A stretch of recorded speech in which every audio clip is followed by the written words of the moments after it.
Welcome to Mental Health Monday. It's been a while, but we are so happy to be back with you guys. Thank you for joining us this evening. I want to say welcome to my co-host, Dr. Whyte. Good to Greetings. see you. I think it's been 3 weeks. It's been 3 weeks, Yeah, absolutely. and that You was know, not planned. no, it wasn't planned, That but was not planned. it's interesting because even when we're away, though, we find things to keep ourselves busy. Isn't that right? Oh, yes, we were quite busy, quite busy. And for those of you who may have watched church service on this past Sabbath, and we announced that we were doing part 3 on depression. How many of you watch sports or watch football? There's something that they call an audible. You know what an audible is?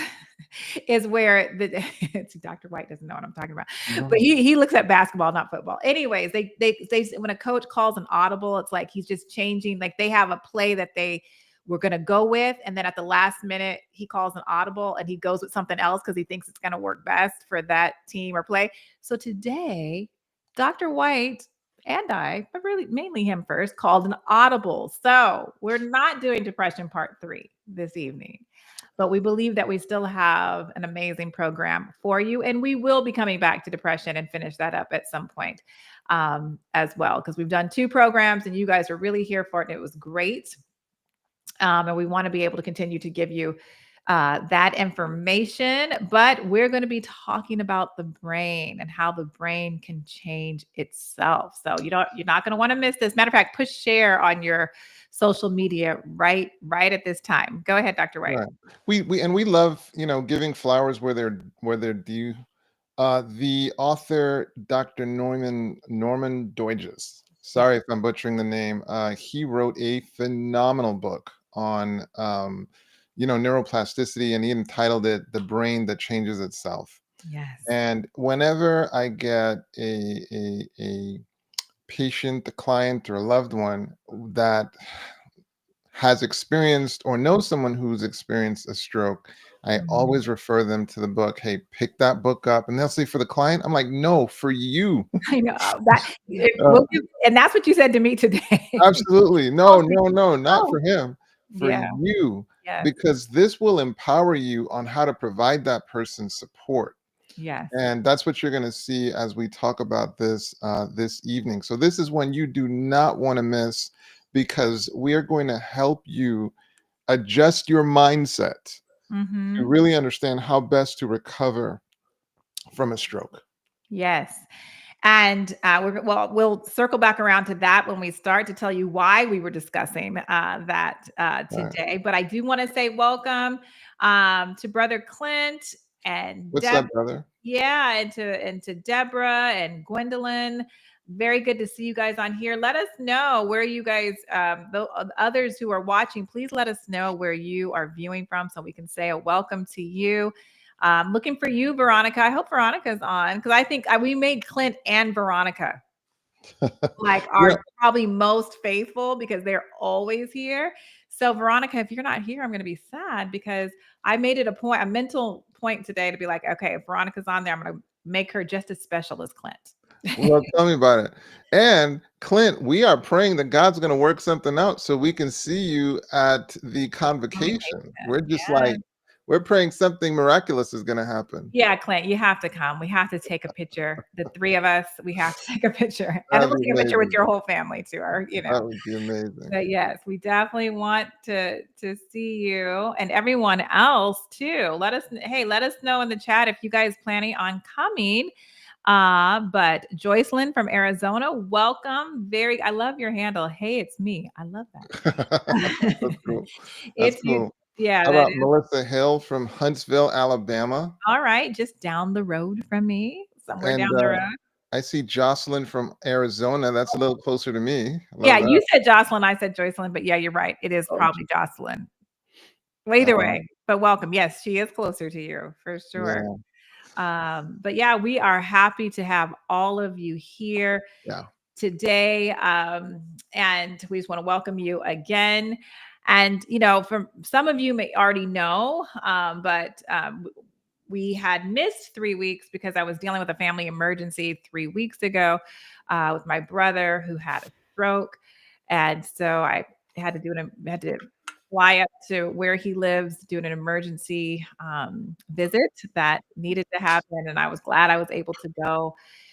And so Dr. Whyte and I were talking today just about that recovery process. And that's when he mentioned the book. And he's like, why don't we do the program on it tonight? And so that's where the Audible came from. And so we believe that, again, you're going to be truly blessed. And we want to jump right into it because 100%. we started a little bit late. So we want Yeah, to jump right into 100%. it. Just to let you guys know that you are a part of this program with us. We are co-hosts for each other, but you are also our host because you help build the program with your questions and your comments. So if you have any questions or comments as we are presenting, please put it in the chat and make this program a great one. No question. And yeah, let's hop in. So this book is really about the miracle of neuroplasticity. Yeah. And it's one thing to say that we are fearfully and wonderfully made, but by the end of this program, you're going to have some really concrete understanding of why we can say that with confidence. We are fearfully and wonderfully made. So the book talks about neuroplasticity. So what exactly is neuroplasticity? So obviously, with the basic building block unit of the brain is what's called the neuron.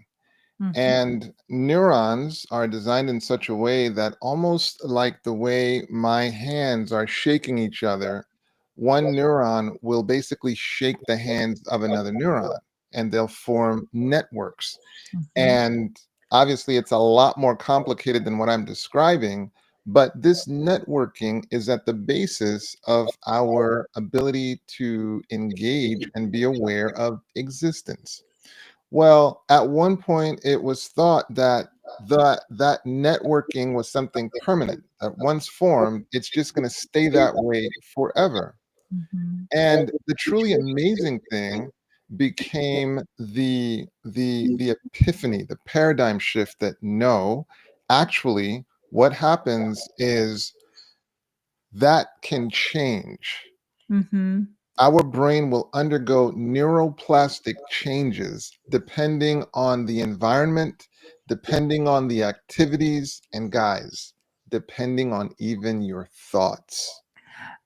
I love it. I love your analogy. So the two hands basically connecting or, shaking hands, we'll say that. Almost like shaking hands. Okay. So what I'm hearing you say is like, so if for some reason that handshake stops if these two neurons stop communicating to each other, the body can find a new way. Is that what it is? A new way It'll to shake communicate. hands. It can shake hands with someone else. Mhm. Or when you are learning something, even if it retains connection with that neuron, it may form a connection with another neuron. Right.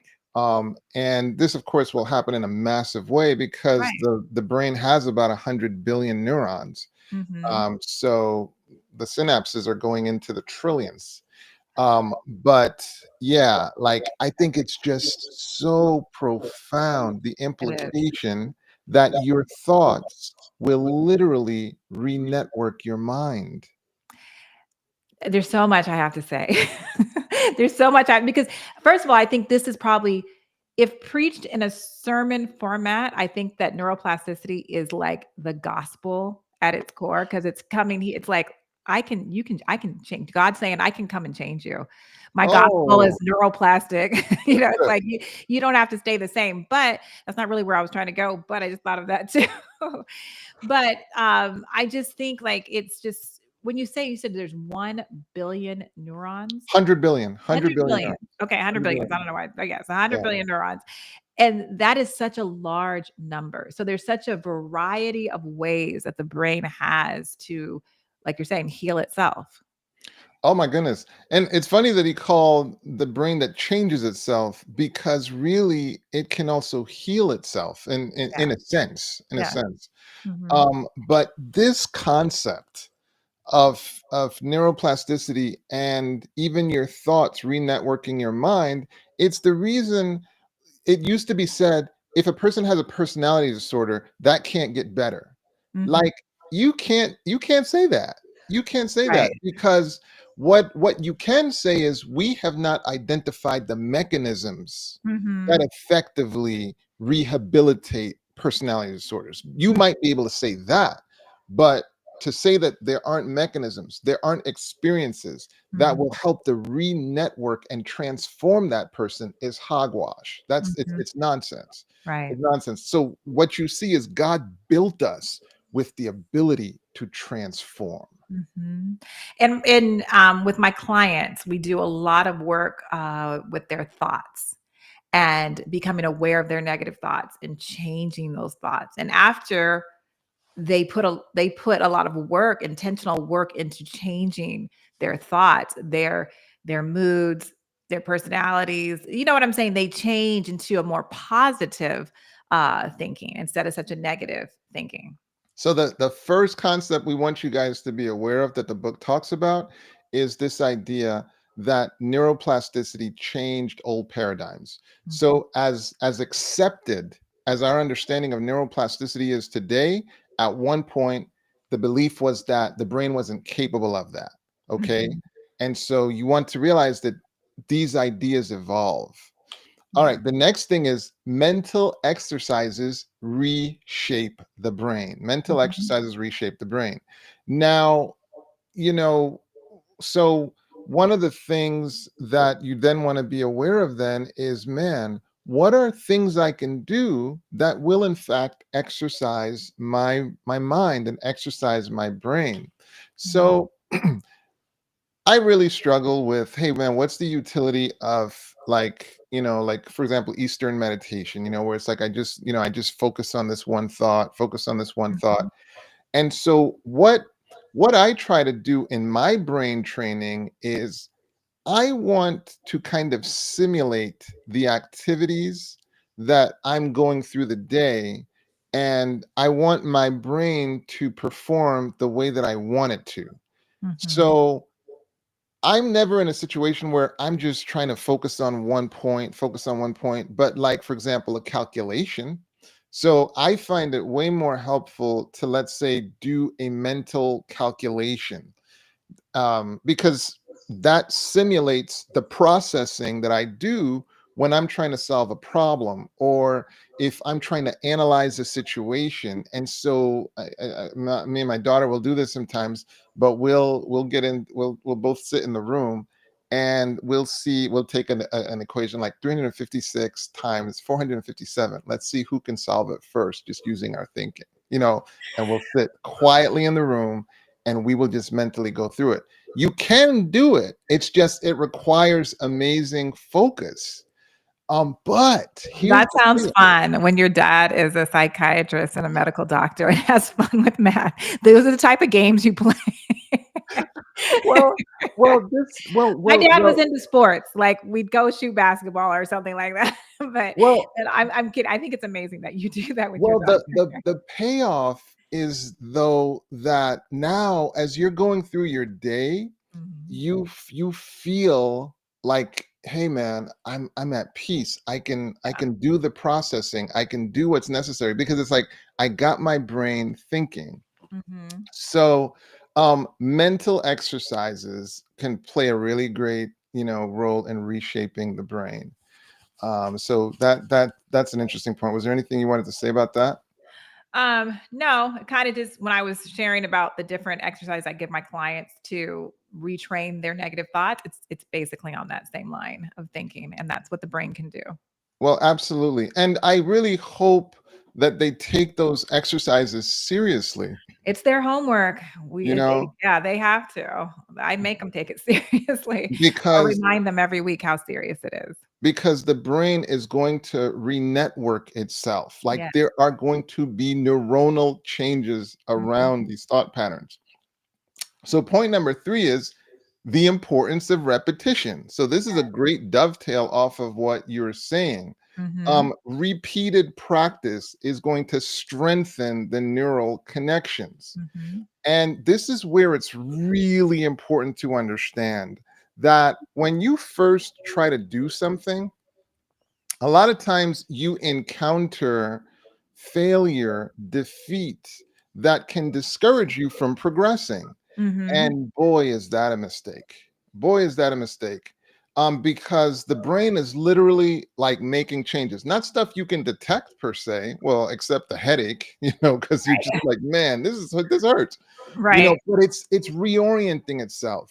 And Mm-hmm. so now when you repeat it again, it's reorienting Mm-hmm. and it's reorienting, and the Mm-hmm. networks are forming. Yes. And unfortunately, we're not patient enough to give it the structure necessary. Somebody's a smart aleck. I know. I see that. I was like, he's doing Ari, that for you and your daughter. That's hilarious. that's funny, Ari. That's funny. But yeah, it's re-networking itself Mhm. so that it's going to support the endeavor of your choosing. Yes. Your brain is designed with an elasticity to modify itself to support the endeavor of your choosing for Hmm. better or for worse. So we'll talk Right. about the worst later on, Yeah. I want but to. please There's be a aware of it. question up there, and Oh, it's yeah. yeah. Sorry, Deborah. It's okay. What So, did you say, Deborah? What's the difference between a massive stroke and a mild stroke? Which part of the brain is affected by both? All right, so let's talk about that. Let's talk about what is a stroke. hmm All right. So to understand what a stroke is, I want you to envision a tube, which is going to be your blood vessel, and in that blood vessel, obviously blood flows. What Right. exactly is accomplished with blood flow? The movement of that fluid. Well, blood flow will do two things simultaneously. It will bring things to the cells, the tissues, the organs. It will bring things to them. So, what does it hmm bring to them? It brings the red cells and the oxygen. It brings white cells to protect against infections and cancers and all that kind of stuff. It brings hormones that will affect how that tissue functions. And it just brings a host of things that cell, that tissue will need to function. Simultaneously, while it's bringing things to the tissue, it is also taking things away. So, what Can were you you pause going to just say? 1 second?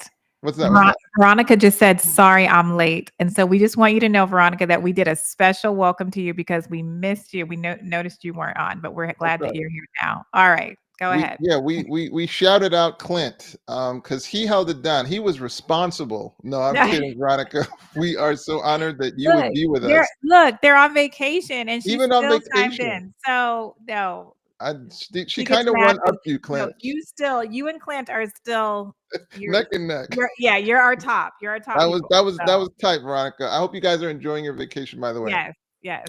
So yeah, back to the blood cell and the fact that that flow is doing two things simultaneously, both bringing to the cell, the tissue, the organs, the organ system, a number of the chemicals, the resources it needs, but it's taking things away. So it's taking away waste products, it's taking away carbon dioxide. So that movement is very, very important. Mhm. So when we talk about a stroke, especially an ischemic stroke, we are talking about blockage in that blood vessel that's going to stop that flow. So now, because that flow has stopped, that tissue, the cells, the organs, they are not getting those resources, the oxygen, the hormones, and whatever else they Mhm. need.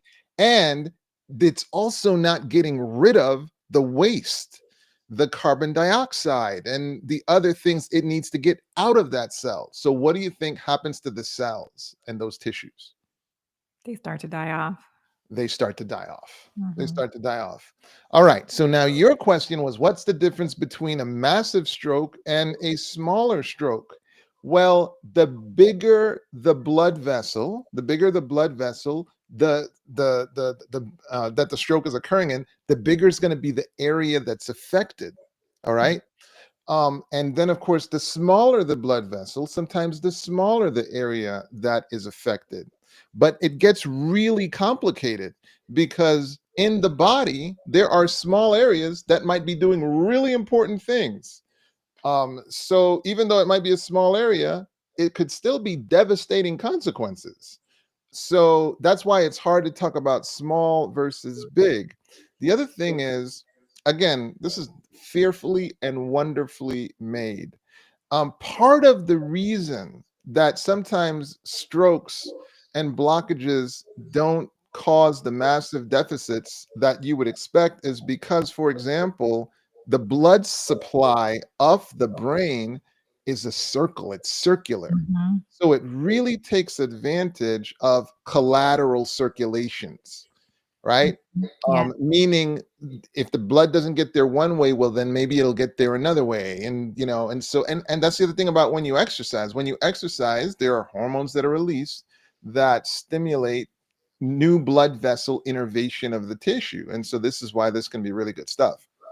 So anyway, Mhm. the bottom line is that's why it can be a little complicated to say, well, is it a big stroke? Is it a small stroke? And then the other thing you want to know about strokes is while there can be ischemic, there can be blockage that will disrupt the blood getting to where it needs to get to and leaving. There can also be hemorrhagic strokes. Hemorrhagic means rather than blockage, now the tissue ruptured. Mhm. Okay, so you'll hear that, hey, the person had an aneurysm. So an aneurysm is like when that blood vessel starts to balloon as the Mhm. integrity of the wall starts to weaken or become defective. Mhm. And then it can weaken and weaken until the aneurysm ruptures. Mhm. Okay. And so that's where you can get, but the bottom line, the central thing that's occurring is there is a disruption in the flow um, Mhm. of to that tissue. So I hope that answered your question about, large versus smaller strokes. Mhm. Yes, that was a great answer and response. We were on number 3, and you were talking about the importance of repetition. And I just Exactly. wanted to share this point too. Like I was saying, when I with my clients, we do do work on something else that we do is I have them do is positive affirmations. So they're repeating every day the same thing. So I usually tell them to do 3 sets in the morning, in the afternoon, in the evening, and I tell them to look in the mirror, look in your cell phone if you don't have a mirror. Like I want them to hear themselves and see themselves say the words of, you know, I am good enough. I'm just giving examples. I am good enough. I am smart. I am worthy of love. Whatever the affirmation needs to be, and they're saying this 3 times a day, every single day. And after some time, that neuroplasticity, their minds, those neurons, they're changing. They're changing from this negative connection and belief, negative thoughts about themselves to positive ones. So that takes time though. It It takes takes time. time. It takes time to even believe it, but Right. it's so key to do it. I think that's wonderful that you Mhm. do that to your clients, because it's like bloodless neurosurgery. Yes. That Good I therapists, love that. good practitioners are doing bloodless neurosurgery. Like Yes. we are literally helping to reshape the brain. And of course, when you leverage activities like what you just described, Mhm. you are literally impacting their brain for the better. So a lot of times people want to minimize things like therapy, mental health coaching, but Right. like what you're doing is you are helping this person think differently. Yeah. You're helping them, you're helping them rewire their brain. Right. And so think about how a brain is wired towards those positive thoughts, but then think also about how a brain is wired towards negative thoughts. Right. Like if you've ever experienced a person who's super negative, just imagine, man, how is your brain wired? Mm. Clearly I see how it's wired. Right. Well, you're going to have patience to get it unwired. Yeah. That's not going to just happen in a day. That's why when you talk to a person, be like, cheer up. Right. Just That's yes. right. And I even tell my clients, I was like, when you start these positive affirmations, because you're wired for the negative, you're going to feel like you're lying to yourself. It's going to feel awkward, but I want you to keep saying it anyways. And eventually it stops to be so awkward and you start to not think you're lying to yourself anymore and you actually start to believe it. But it's a process. It's a long process. This is interesting. So we had We have a math teacher Candy. here. We have a math professor here, so he might. I think he wants to challenge you at some point. Oh my goodness. What did I start? I don't Um, know. Candy, Candy Math asked a great. professors scare me. I'm just saying. I'm That's a just saying. negative thought. I need to change that. Okay, go Exactly. ahead. Atonte, they scared you until now. Yeah, until now. Until Until now. now. That's right. Candy, you asked why did people or why do people have a heart attack after a stroke? I love this. This is a fantastic question. These are. So one of the things that'll happen is if you hear a person had a stroke, let's say in their brain, um, sometimes the thinking is, okay, well, they have a problem just in that particular vasculature. There, that's Mhm. so that affects the blood vessels of the brain. And what we don't realize is that, look, a problem somewhere is very likely an indicator that there might be a problem everywhere. And Right. I'm saying that loosely. But just if you've got a lot of atherosclerotic plaque buildup, there's a good chance it's not just occurring in one area. So, for example, you may have heard this before, but erectile dysfunction is sometimes described as the canary in the landmine. It's Mm. not the land. Is it the landmine? Canary in the mine. Mine. Canary in the Yeah. mine. Mine. Yeah. Meaning, back in the day, of course, for those of you who may not be aware, I guess when the canary died, it was a sign that you guys were exposed to gas. I think, right? But the bottom line being, it's blood vessels. It's patent functional blood vessels that allow for an erection, and when that goes away, it's a sign that those blood vessels might be damaged. Well, in like manner, it's probably not just blood vessels there that's affected, it could be all over the body. Mm. So, an ischemic stroke, or a stroke in one part of the body, it could also mean that there might be a stroke, that the blood vessels that supply the heart might be problematic. Mhm. So that's just one possibility. But the bottom line is, the answer to your question is, it can be a myriad of reasons as to why a person may have a heart attack. Myriad of reasons why a person may have a stroke. But I just want you to be aware that this is why it can be so awesome to try to live in ways where you reduce plaque deposition, where you reduce damage to your blood vessels, because it's very likely that's going to be damaged all over the body. All right. How Right. does Really, really quick before we go into that question, I think it's a perfect time for you to speak about the Mastermind Institute, right? Did I give it? Well, thank you so much for You're that, welcome. sis. Well, so after 13 years of formal training and 20 years practicing, what I saw was pretty clearly, and designing treatment team plans, I saw what worked, I saw what didn't work. And one of the things that led me to develop was my 7 vitals process. And now I'm doing more and more coaching through the Mastermind Institute, so that if you are interested in exploring coaching with me, I texted you a link, but you probably don't have that link ready, right? You know what? I don't, because So just email me at info at the Mastermind Institute. Just our email me at info at the Mastermind Institute. If you are interested in exploring what possibilities there are to coach with me. So it's info at the Mastermind Institute. right. Um, And you could probably put it in the chat if I'm dialoguing with them. You yeah, have time to put it in the chat. And if our queen producer Amber was here, she would have had it ready to go. Just want to ask you guys to keep Amber in prayer, because she's healing. She wasn't feeling well recently, and so that's why she's not here this evening. But hopefully she'll be back next week. So we're looking forward to that. We do have. There it goes. You were quick. yeah, yeah, So yeah. yes, please check that out. That's in the chat. You can click that link and you'll get all that information that Dr. Whyte was talking about. Um, Absolutely. yes. So that question, how does the brain overcome deep-seated guilt? And the So, easy answer is that that process we were already talking about is the beginning way, but go ahead. well, Take it well, the implication of those words, deep seated, they kind of clue you in on what's going on.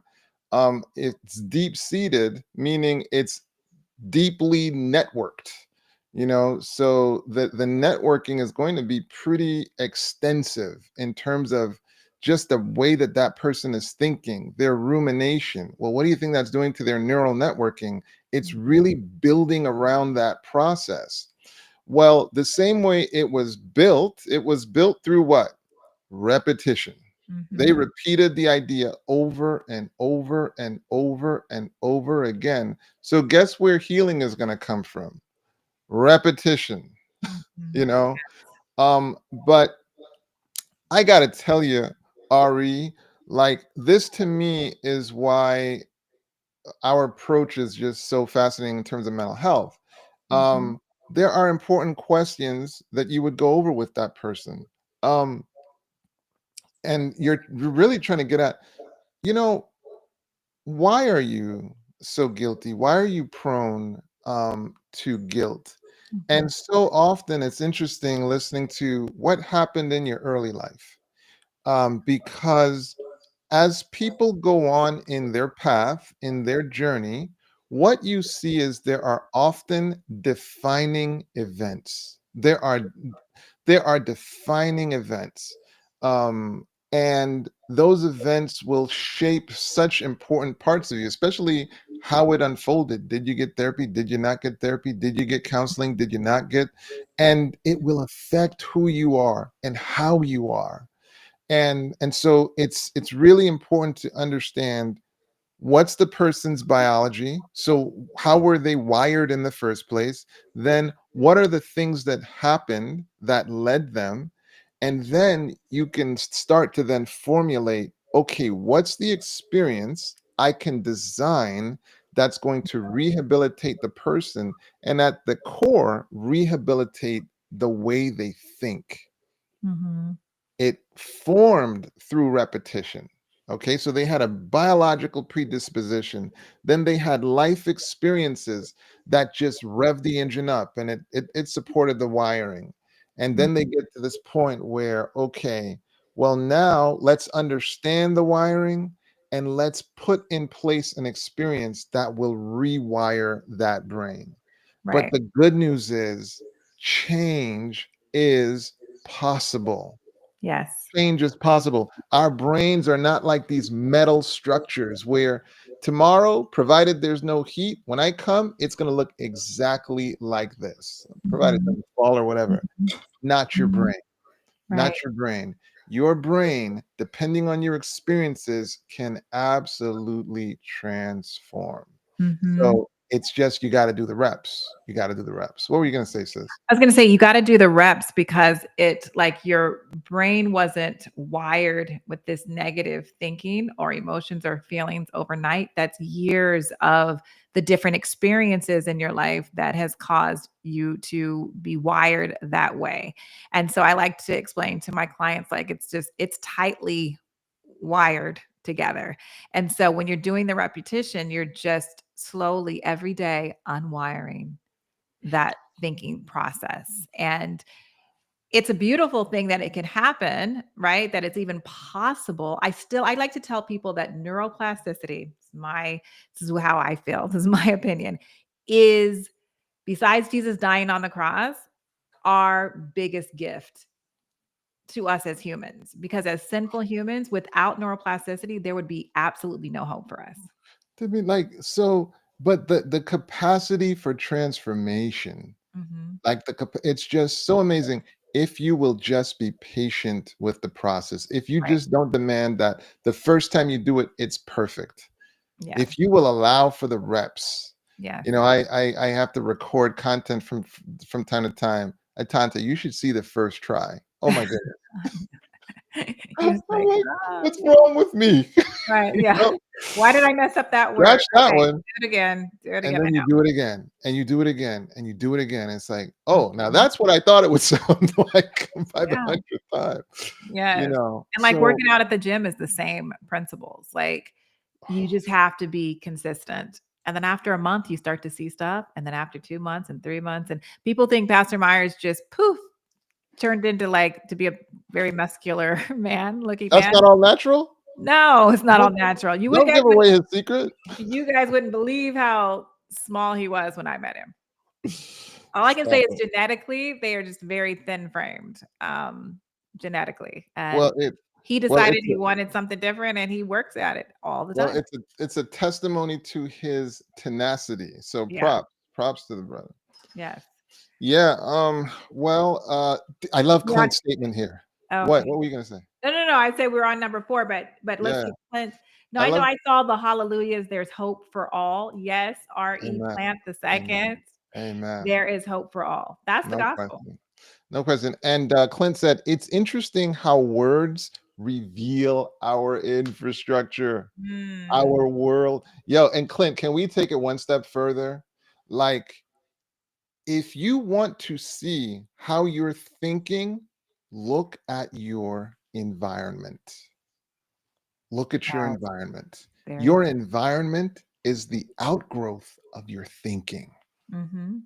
There needs to be like an atomic bomb when I say that. Mm, Your environment right now, as you look around, if you're amazed by it, then you've been having some amazing thinking patterns. And yeah, if you're frustrated by it, you've been having some frustrated thinking patterns. But here is the awesome part. The awesome part is if you want it to get amazing, start shifting your thinking. yes. Start shifting your thinking, and it's totally possible, totally possible. So I love that, Clinton, and that's why my slogan is master your mind so you can master your life. Master your mind so you can Yeah. master your life. There's some great comments in the chat. Uh, Candy says the enemy wants us to believe we aren't forgiven, like we can't change type of thing. And then Felicia says, wow, the power of repetition. And Absolutely. yeah, they're really All right, getting excited about the change awesome. that can be had. Well, now number 4 takes us to the whole point that we did this, Oh, why we did did this. we go ahead of did we go ahead of the author on the book on the outline? We might have went a little ahead of him. Go Well, I ahead. mean, sort of, but for number 4, the point that they went to is recovery from brain damage. Okay. Recovery from brain damage. Mhm. So now imagine if you think that the brain is fixed, then when it gets damaged, your thinking would be that that damage is fixed. Right. And that brain, the book, The Brain That Changes Itself, shatters that. It just Mhm. shatters that idea. Absolutely shatters it. And what it talks about is recovery from brain damage. Mhm. So it gives this phenomenal story of a scientist whose brother, I guess, was a psychiatrist, and their father was a professor at one of the schools. I don't know if it was, in New York or what have you, but whatever the case, the father suffered a massive stroke. The brother, who's a psychiatrist, actually went home and he said, "You know what? We crawl before we can walk. So let me Mhm. get him crawling." And so he has this man crawling everywhere and crawling and crawling and crawling. And so of course the neighbors are getting upset. They're like, he's making fun. This is outrageous. But whatever the case, he keeps at it, keeps at it.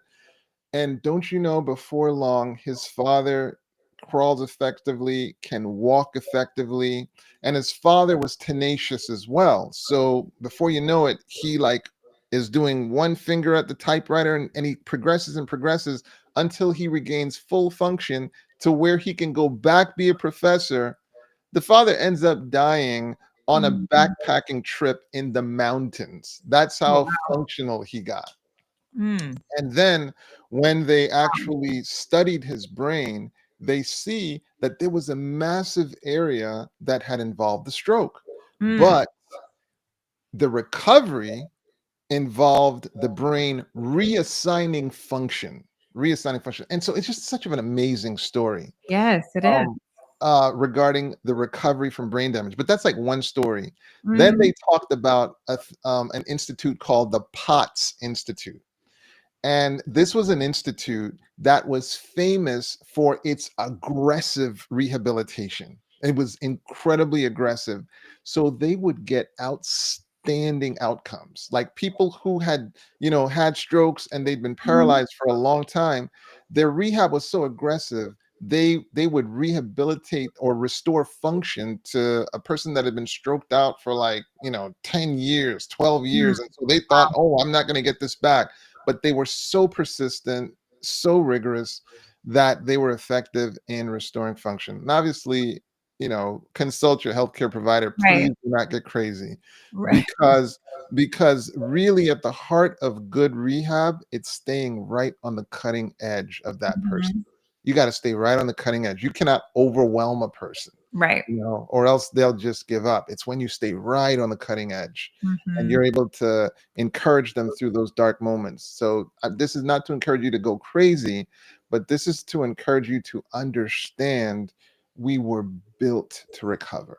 Yes. And you are not doomed. You are not doomed by necessarily, a stroke. The potential for recovery is amazing. We are fearfully and wonderfully made. Fearfully and wonderfully made. So Glory to that's God. that's the Glory to section on God. recovery from brain damage, which I just Mhm. think is absolutely amazing. So the stories in the book that are littered throughout the book, Dr. Deutsch, you just did an amazing job. Pick that book up. Get the audio book, because I don't know, it's just hard for me to read books nowadays, but the audio, I can listen while I'm driving. Of course, in Southern California, you can listen to, like, 1 book a day because of the Pretty much traffic. with our traffic. That's what I'm saying. I was like, I don't yeah, don't know how far you have to go to work, but even Right. if it's only 5 minutes away, it will take you probably an hour. Right, but it's amazing as you're skipping around town, Mhm. it's like you get through like good 4 or 5 chapters and Yes. you knocked out a book. Or when you're Yeah. exercising in the gym. That's where Or I when find you're exercising in the gym. Sensory substitution, the brain can adapt. Number 5, the brain can adapt sensory input from one sense to compensate for the loss of another, such as using touch or sound to interpret visual information. Now, what that's getting at is that, for example, the back of the brain is normally thought of as the visual cortex, for example. Mhm. So now here it is. Now, if you got damage to the back, and now the person had some problem in vision, and with time maybe they restore vision, what exactly took place there? And so what that's getting at as far as sensory substitution is, there, like, throughout the brain you can get reassigning of function. There is tissue that can actually carry out functions that might have at one point been assigned to one part of the brain, and now it's assigned to another part of the brain. So again, concepts that confine the brain, you find that the brain is like, don't confine me. I operate above your limitations. The name of the book again, Felicia, is The brain that The changes Brain That Changes Itself. itself. The Brain That Changes Itself by Dr. Norman Dodges. Goodbye, Felicia. I've always wanted to say that. Please don't go anywhere, Felicia, I'm but just joking. I'm just joking. I've always wanted to say that though. I'm just playing, Felicia. so you helped him Um, to fulfill a dream, Felicia. yeah, Okay. she probably gets that a lot. I'm sure. All right. Cortical periods. Oh, yeah. All right. So now number 6, critical periods versus lifelong change. So while some functions like language acquisitions are easier during certain developmental windows, neuroplasticity proves that significant changes are possible at any age. Okay. And so it used to be believed, this is why yes, children will tend to learn at a more rapid pace, Mhm. and their investments are very, very, high end. If they're Mhm. learning languages, it can be easier. If they're learning musical instruments and a lot of processes, in fact, you hear with a lot of champions, I started at 4 and I started, so there is definitely an advantage. But please do not be discouraged to take up new activities. Let me see. Felicia said, I have a grandson who has autism. Can this work for him? Oh, what a question, Felicia. It's a great I question. have a grandson who has autism. can this work for him? I once had a friend who um, his daughter was autistic, and so he asked me, "Hey, man, what should be my approach in training her?" And Felicia, the key is to stay on the cutting edge, Mhm. but stimulation, stimulation, stimulation. And when I say that, first of all, work with your healthcare provider. But what Right. I mean is you want to stay on their cutting edge and support, their activities. So it's like, hey, I want to teach you this. And so you see what it is that they can learn, and then you adapt to it, and you keep doing the gentle Mhm. stimulation. Now, autism is, tricky because sometimes, like, they really don't want to be stimulated in certain ways, or it Right. might be light, it might be colors, it might be different things. So what's true in autism is so true with any other child. Mhm. Have to take the time to understand your child. Right. Like, you And have how they learn. and how they learn. So Mhm. there's the proverb, train up a child in the way he should go, and when he is old, he will not depart from it. Mhm. Child development number one, and 101. And what it's basically saying is train. When you train something, if you're going to effectively train anything, you have to understand that thing. You got to know where it is and where you want it to get to, and have the patience to not demand that it get to where you want to go at your pace. You have to be patient and be creative and say, okay, well, this didn't work. Well, maybe we can try it this way. Well, maybe we can try it this way. But the idea is understand where that child is, and then come up with the interventions to help them to develop. So that to me, and what on earth do you think is happening while you're doing that change, that training? Their brain is changing. Their brain is networking. So as much as possible, you are offering interaction where possible, where it respects how they want to interact. You are teaching Mhm. them, hey, this is appropriate, this is not appropriate, but it really follows the same framework Right. that it would with a child that didn't have autism. It's Mhm. just you might need more patient in certain ways. And Right. by the way, look for their skills. Yeah, oh, they Look have for them. their skills, Autistic because children have those. all humans are Yes. blessed with an aptitude. Mhm. So they may very well be gifted in a certain area. So watch out for that. And don't presume, don't pre-label before Right. you've actually been given them an opportunity. So it really follows the same format. Um, Patience, Mhm. understanding, and innovative intervening. Right. Like, and a lot of patience. And then I think it was Felicia, and some self-care for you too. Right. Oh, for Because sure. that patience is not simple. And I'm gonna say this is for Ashley too, because she has 3 children I with have 3 autism. children with autism, They're 11 4, and 12. 11, and 12. Self-care, self-care, self-care. Don't Self-care. forget that. Don't forget that part. But yeah, a tremendous amount of, Mhm. okay, how do I approach this child? And how do I approach this child? Yes. And what does this child love? And how do I leverage that understanding to incentivize them? Oh, you Right. love this? Okay, well, this is how we're going to reward you. So I lot of patience, a lot of Yeah. patience. And for Ashley, like exactly what you said, Dr. Whyte, but for Ashley, you have 3 children with autism. They're 3 different children with autism, so they may learn 3 different Three, ways, and three that's different perfectly ways. fine. And the good thing is that neuroplasticity is available to everyone. And then, but just like with, or it's possible, I should say, with everyone, but then with the autistic child, it will just look a little different on how they learn that. But the So be- but the everyone best has the same hope. It just may look a little different. But the best way to frustrate yourself is to go in with this predetermined idea of Yeah. this is how it is, and it of course can clash with the reality of what you encounter, and then everyone's frustrated. Rather than, hey, I really need to take the time to understand, how does this child like to learn? Mhm. How do they learn boundary setting? How do I incentivize them? And it's going to be different for each one, very likely.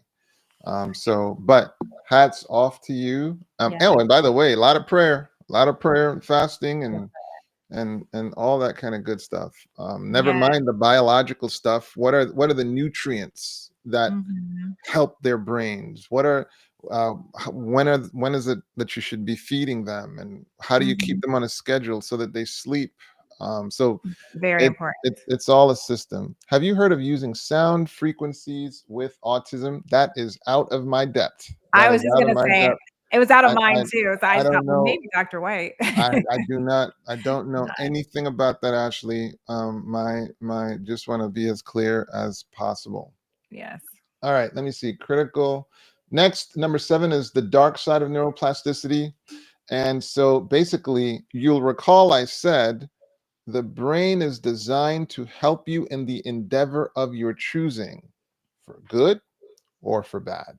Mm, And so what you'll see, for example, with a person who is addicted, let's say they're addicted to porn, let's say, even the sound of keys will be a trigger. Even the mm, sound of keys will be a trigger. And like a person, for example, who's addicted to heroin or alcohol, did you know that when they have resolved to relapse, if they were experiencing withdrawal, the withdrawal actually improves a little. Like this is how profound the mind is. mhm, Okay. So we're talking about it's just so profound. But how when you go around a certain neighborhood, if you're an addict, just certain places trigger you. Just a given memory can trigger you because your brain is wired around the use of that substance. So sometimes, I'll be, saying to some of my patients struggling with addiction, so you're gonna go to a meeting? Oh, that meeting is way too far. I'll be like, just act like your connect was over there, right? Would mm. would you find a way if your connect was over there? Oh, you know that, doc. I'm saying, I'm saying the same creativity you used in the substance use that in your recovery. And Mhm. one of the amazing things you Like see that. is people who recover from addictions become amazing salespeople. They will lead movements because they have figured out now how to switch and how to harness the power of that addictive behavior into recovery behavior, and amazing things happen. So that's the dark side of neuroplasticity. You can become Mhm. habituated to things that do not serve you. And we can go from addiction to chemicals, to substances, to processes and behaviors. Addicted to gossip, addicted to lying, addicted to bullying people. So that the brain can just become habituated, man. Why would you want that? Why would you want that? So that's the dark side of neuroplasticity. Yes. You know, we are at that time. It's a lot of, and I know we have a few more points and we could go even deeper in the study. I'm thinking, guys, I think we're calling another audible that we might do a part 2 next week. Might do part two. It's only two: the role of attention, application in therapy and rehab, which we did a lot of. We did. We We talked a did. lot about Okay. application therapy. So we can go back to the last part of depression for next week, Okay. because we hammered home the power of therapy and rehab. Yes. And so just really quickly, the role of attention. Okay. Focused attention is critical for rewiring the brain as it engages the processes needed for learning and adapting. So this is where I talked about my daughter and I doing this like mental calculating, Right. and practicing focus and attention. So yeah, I go grab the book. Yeah, guys, It's it's a good stuff. phenomenal book. If you've had a stroke, or if you know somebody who's had a stroke, empower yourself to understand how best to help them. Mhm. So by the time you end up reading that book and you see some person struggling and they're approaching a door, normally you'd run up and be like, "Nah, let me get the door for you." No, let them struggle, let them get Yes. it, because that struggle communicates to the brain, we need you. And we Yes. need those neurons to innervate those muscles, Mhm. and they're going to get better. Obviously, guys, don't be cruel. Right. But be like, Don't be cruel, but Dr. I White know, said, but you get to understand go the to yourself. Don't do that. Please don't do that. Oh, goodness. But I want you to understand the role it plays of use it or lose it. The brain is Yes, definitely built on the system of use it or lose it. So please use it. for Over sure. to you, sis. Well, I just want to say thank you to everyone for joining us this evening. And RE Plant the second, yes, be here next week. You plan to come, bring some friends with you because all of you add to our programming.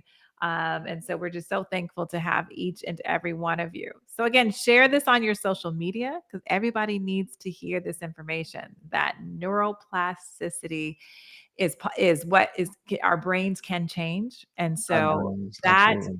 is the most hopeful thing for every human being on this planet. So share with Right. your friends, your family, and just be blessed. And we're just thankful that you were here. And we look forward to seeing you next week. See you next week, everyone. Bye bye. Bye bye.